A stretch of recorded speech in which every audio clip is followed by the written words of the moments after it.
الانعام کی آیت نمبر 53 الحمدللہ وکفا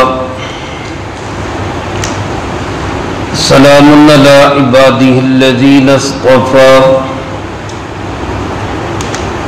خصوصا علی سید الرسل وخاتم الانبیاء وعلى آله وأصحابه الأتقياء أما بعد فأعوذ بالله من الشيطان الرجيم بسم الله الرحمن الرحيم وكذلك فتنا بعضهم ببعض ليقولوا أهؤلاء من الله عليهم من بيننا أليس الله بأعلم بالشاكرين وكذلك فتنا بعضهم ببعض اسی طرح ہم نے آزمایا بعض کو بعض کے ساتھ لیقولوا تاکہ یہ لوگ کہیں اہؤلاء من اللہ علیہم من بیننا کیا یہ ہیں وہ جن پر اللہ نے احسان کر دیا ہمارے درمیان میں سے الیس اللہ بأعلم بالشاکرین کیا اللہ خوب جاننے والا نہیں شکر کرنے والوں کو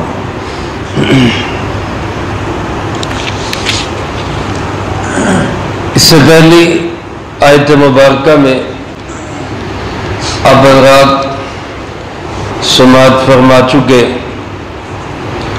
کہ مشرکین عرب نے نبی کریم صلی اللہ علیہ وآلہ وسلم سے جہاں اور بہت سارے مطالبے کیے منہ مانگے معجزے مانگے اور یہ بھی ساتھ اظہار کیا کہ اگر آپ یہ مطالبے یہ معجزے دکھا بھی دیں پھر بھی ہم نہیں مانیں گے. دوسری طرف وہ کہا کرتے کہ آپ کے پاس بیٹھنے میں آپ کی بات سننے میں ایک بڑی رکاوٹ یہ ہے کہ ہمارے غلام ہمارے پاس کام کرنے والے اور ہمارے پاس کھانے پینے والے وہ آپ کی مجلس میں ہم سے آگے بیٹھے ہوتے یا ہمارے برابر بیٹھے ہوتے.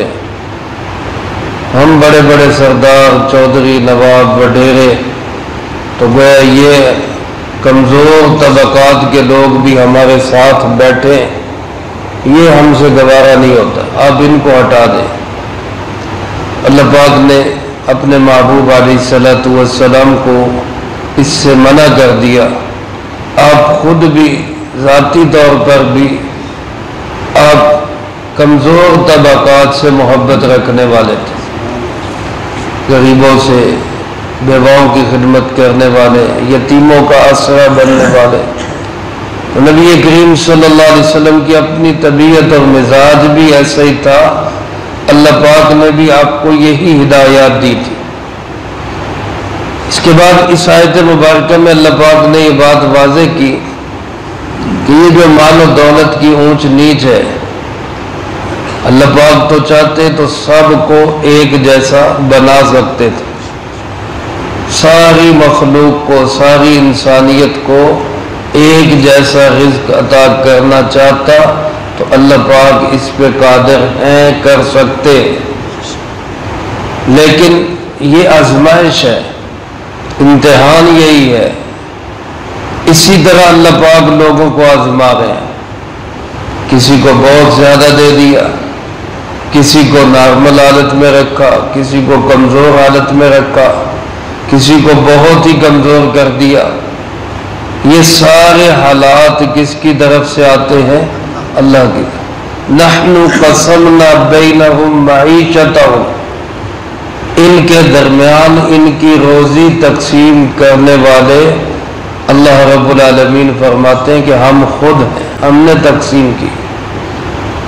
اور میرے عزیز دوستو، جو سب سے بڑی بات ہے وہ یہ کہ اللہ کے ہاں مقبول اور معروف ہونے کے لیے یہ مال و دولت کوئی معیار نہیں ہے، بالکل معیار نہیں ہے۔ یعنی یہ نہیں کہا جا سکتا کہ کسی کے پاس بہت مال و دولت ہے تو اس پر اللہ کا بڑا فضل ہے، اللہ اس پہ بڑا مہربان ہے، اللہ اس سے بڑا راضی ہے۔ یہ ہرگز معیار نہیں ہے۔ نہ یہ کہا جا سکتا ہے کہ کسی کے پاس مال نہیں ہے، کمزور حالت میں ہے، غریب ہے، مسکین ہے تو اللہ اس سے بڑا ناراض ہے، یہ بھی بات ہرگز نہیں ہے۔ دونوں آزمائش کے طریقے ہیں، کسی کو اللہ مال دے کر آزماتا ہے، کسی سے اللہ مال چھین کر آزماتا ہے۔ بلکہ حدیث مبارک میں آپ علیہ السلام نے ارشاد فرمایا، جس کا مفہوم یوں ہے کہ جن لوگوں سے اللہ کو محبت ہوتی ہے، جن لوگوں سے اللہ کو محبت ہوتی ہے، اللہ پاک ان کو دنیا سے، مال و دولت سے، اس کی محبت سے ایسے بچاتے ہیں جیسے تم اپنے بیمار کو پانی سے بچاتے ہو۔ کسی کو بخار ہو جائے، بیماری لگ جائے تو انسان جس طرح اس کو پانی سے بچاتا ہے، اللہ اپنے محبوب بندوں کو اس طرح دنیا کی محبت سے بچا بچا کے رکھتے ہیں۔ میرے محترم دوستو، عزیز ساتھیوں، اللہ پاک نے فرمایا کہ یہ آزمائش کا ایک طریقہ ہے، وَكَذَلِكَ فَتَنَّا، اسی طرح ہم آزماتے ہیں، بَعْضَهُمْ بِبَعْضٍ، ایک کو دوسرے سے۔ کچھ لوگوں کو غربت میں رکھ کے ان کو دین کا کام دے دیا، کچھ لوگوں کو بہت امیر کر کے دین کی مخالفت میں کھڑا کر دیا۔ اب یہ تو آزمائش ہے۔ حضرت مولا علی کرم اللہ وجہ کتنے خوبصورت جملے فرما رہے، ان کی زندگی بھی خصوصیت کے ساتھ عام طور پر حضرت علی کرم اللہ وجہ، اور صحابہ بھی تھے جن میں بہت سارے امیر بھی تھے، بہت سارے غریب بھی تھے، لیکن حضرت علی کرم اللہ وجہ غریب صحابہ میں شمار ہوتے تھے۔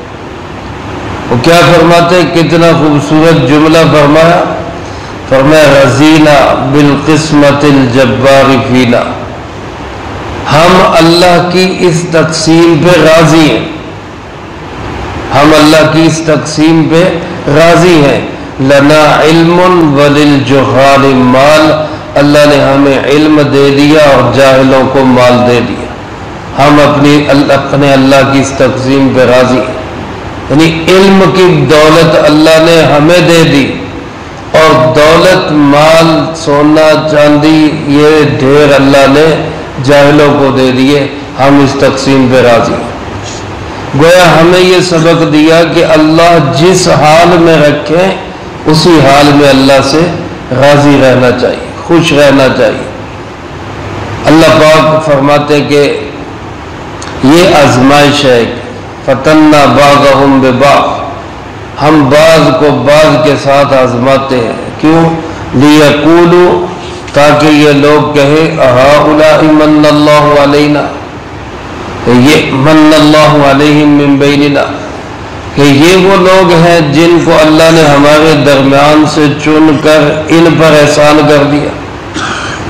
جب حضرت بلال رضی اللہ تعالیٰ عنہ، جو کہ ایک غلام تھے سرداران قریش کے، خباب، عبداللہ ابن مسعود، غریب صحابہ رضی اللہ تعالیٰ عنہ، جب یہ اپنے پھٹے پرانے کپڑوں کے ساتھ، ٹوٹے پھوٹے جوتوں کے ساتھ اللہ کے نبی علیہ السلام کے قریب آ کر بیٹھتے، آپ کی مجلس میں بیٹھتے، تو کیا خوش نصیبی تھی یہ لوگ، کیسے باغ نہارے تھے ان لوگوں کے۔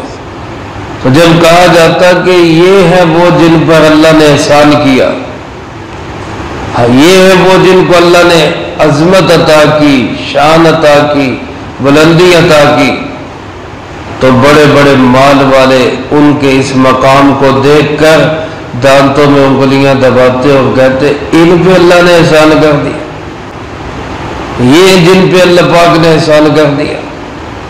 تو دنیا میں ایسے ہی ہوتا ہے، بعض اوقات پھٹے پرانے کپڑے والے اللہ کے ہاں ان کا بہت بڑا مقام ہوتا ہے۔ ایک حدیث پاک میں آتا ہے کہ بعض لوگ ان کے بال پرا گندہ ہے، بکھری صورتیں ہیں، ٹوٹے دل ہے، پھٹے پرانے کپڑے ہیں، مفہوم حدیث عرض کر رہا ہوں، خستہ حالت ہے، لیکن اللہ کے ہاں ان کا مقام اتنا بڑا ہے کہ لو اقسم علی اللہ لابرہ، اگر وہ کوئی قسم اٹھا کے بات کہہ دے، اللہ کا نام لے کے قسم اٹھا کے کوئی بات کہہ دے تو اللہ بھی ان کی قسموں کی لاج رکھتا ہے، اللہ ان کی قسموں کو پورا کر دیتا ہے۔ اللہ کے وہاں ان کا اتنا بڑا مقام ہوتا ہے۔ اس لیے اس آیت مبارکہ سے ایک سبق تو ہمیں یہ ملا کہ کسی کے پھٹے پرانے کپڑوں سے یہ اندازہ نہیں کرنا چاہیے کہ یہ بڑا کوئی گھٹیا انسان ہے، نہ ہی کسی کے اعلیٰ اور بہترین کپڑوں سے یہ اندازہ کرنا چاہیے کہ یہ بہت عالی شان انسان ہے۔ اللہ کے ہاں مقام کس کا ہے؟ جس کے دل میں اللہ کے محبوب علیہ الصلوۃ والسلام کی محبت ہے، تقوی ہے، ڈر اور خوف ہے، اس کا مقام ہے اللہ۔ دوسرا یہ بات بھی معلوم ہوئی اس آیت مبارکہ سے کہ دین اور دین والے کام اور اللہ کے ہاں مقبولیت اور عظمت، اس کا مال و دولت سے کوئی تعلق نہیں، بالکل بھی کوئی تعلق نہیں۔ مال و دولت کا مل جانا مقبولیت کی علامت نہیں، چھن جانا مردودیت کی علامت نہیں۔ بہت سارے لوگ ہم نے دیکھے کہتے نہیں فلاں پہ اللہ نے بڑا فضل کیا، اللہ نے اس کو بڑی دولت دی۔ بھائی یہ مال و دولت یہ حلال طریقے سے کوئی کمائے، اللہ کسی کو دے دے، اللہ کا بہت بڑا فضل ہے، نعمت ہے، شکر ادا کرنا چاہیے، لیکن یہ معروف اور مقبول ہونے کی علامت ہرگز نہیں ہے، ہرگز یہ علامت نہیں ہے۔ تو دین کے ہاں دین کی اہمیت، دین کی عظمت اور اللہ کے ہاں مقام، اس کے لیے مال و دولت معیار نہیں۔ تیسری بات یہ معلوم ہوئی کہ جو لوگ قوم کے مبلغ ہوں، مصلح ہوں، رہنما ہوں، جن کو اللہ نے دنیا میں یہ مقام عطا کیا ہو، تو ان کو بھی چاہیے کہ وہ اپنے ساتھیوں کو اپنے قریب رکھیں۔ یعنی جس طرح نبی کریم صلی اللہ علیہ وسلم کو ہدایت کی گئی کہ آپ ان مال والوں کو ہدایت پہ لانے کے لیے اپنے ساتھیوں کو دور نہ ہٹائیں، ان کو دور نہ کریں۔ جو آپ کے قریب، آپ کی بات ماننے والے، آپ سے صلاح لینے والے اور آپ کی ہدایات کو زندگی میں لانے والے، آپ ان کو اپنے قریب رکھیں۔ دوسرے لوگ جو ماننے کے لیے تیار نہیں، ان کی وجہ سے ان کو دور نہ ہٹائیں، ان کو بھی اپنے ساتھ اور قریب رکھیں۔ اور میرے عزیز دوستو، ایک بات اس سے یہ بھی معلوم ہوئی کہ ہمیں ہر کام میں اللہ کا شکر ادا کرنا چاہیے، ہر حال میں، کیونکہ اللہ پاک فرماتے کہ الیس اللہ بعالم بالشاکرین، یہ جو مال و دولت سے اور اونچ نیچ سے لوگوں کے مقام کو تولتے ہیں، تو کیا یہ جانتے نہیں کہ اللہ کے ہاں شکر ادا کرنے والوں کا مقام ہے، اور شکر ادا کرنے والوں کو اللہ خوب جاننے والے ہیں۔ اللہ کو پتہ ہے کون کس حال میں میرا شکر ادا کر رہا ہے، تو جس حالت میں بھی اللہ رکھے اسی حال میں اللہ سے خوش رہنا چاہیے۔ آج کل بعض لوگ جب آ کے کہتے ہیں نا جی ہمیں بڑی ڈپریشن ہے، بڑی ٹینشن ہے، بڑی پریشانی ہے، تو میرے عزیز دوستو یہ یاد رکھیں، ڈپریشن یا ٹینشن اسی وقت ہوتی ہے جب بندہ یہ سوچتا ہے کہ میری مرضی کیوں نہیں چلی، میرا حکم کیوں نہیں مانا گیا، میری بات کیوں نہیں مانی گئی، اس وجہ سے ڈپریشن ہو جاتا ہے، اس وجہ سے ٹینشن ہو جاتی ہے۔ اور جب بندہ یہ سوچ لے کہ میری نہیں چلتی، یہاں چلتی صرف کس کی ہے؟ اللہ پاک کی، تو پھر کوئی ٹینشن ہی نہیں ہوتی. پھر بندہ کہتا ٹھیک ہے، جو اللہ کا فیصلہ ہے مجھے منظور ہے. بندہ اس وقت دماغ خراب کر لیتا ہے جب کہتا ہے میں نے ایسا سوچا تھا تو ایسا ہوا کیوں نہیں، میں نے یہ کہا تھا تو یہ بات ایسے ہوئی کیوں نہیں. جب بندہ اس میں بھی حضرت مولا علی کرم اللہ وجہہ نے ہماری کتنی خوبصورت رہنمائی فرمائی. فرمایا کہ عرفت ربی بفسخ العزائم، میں نے اپنے رب کو جو پہچانا تو وہ ارادوں کے ٹوٹنے سے پہچانا. یعنی میں ایک ارادہ کرتا ہوں، میں ایک کام کرنا چاہتا ہوں، میں ایک کام کی منصوبہ بندی کرتا ہوں، سارا عمل کر کے بھی نتیجہ میرے حق میں نہیں نکلتا، تو میں سمجھ جاتا ہوں کہ اصل آرڈر اور حکم کس کا چلتا ہے؟ اللہ کا. لہذا اس پہ راضی رہے. جب بندہ اللہ کی رضا پہ راضی رہتا ہے تو پھر یوں لگتا ہے کہ سارا کام میری مرضی سے ہو رہا ہے. جب چالی اللہ کی رہی ہے، ہم اللہ کی رضا پہ راضی ہیں، تو پھر یوں ہی سمجھے کہ سارا کام کس کی مرضی سے ہو رہا ہے؟ ہماری مرضی سے ہی ہو رہا ہے، کیونکہ ہم اللہ کی مرضی پہ راضی. پھر کوئی پریشانی نہیں، کوئی ڈپریشن نہیں، کوئی ٹینشن نہیں. تو اس لیے مسلمان کا تو ہر حال میں یقین اور بھروسہ اللہ کی ذات پہ ہونا چاہیے، اور اللہ جس حال میں رکھے اسی حال میں اللہ سے خوش رہنا چاہیے، اللہ کا شکر ادا کرنا چاہیے. اور یہی چیز جو انسان کے چہرے پہ بھی اطمینان لاتی ہے، سکون لاتی ہے، دل بھی مطمئن اور بالکل تسلی میں رہتا ہے. کوئی گھبراہٹ، کوئی پریشانی نہیں ہوتی، کوئی ٹینشن نہیں ہوتی. بعض لوگ آگے کہتے جی ڈر لگتا رہتا ہے ہر وقت ہم مر جائیں گے. بھائی تم ڈرنا تو چاہیے، موت کی فکر کرنی چاہیے، لیکن یہ کیا ڈر ہے کہ ہم مر جائیں گے؟ نہ بھی ڈریں تب بھی مر جانا ہے، اور ڈر ڈر کے گھٹ گھٹ کے بھی مر جانا ہے.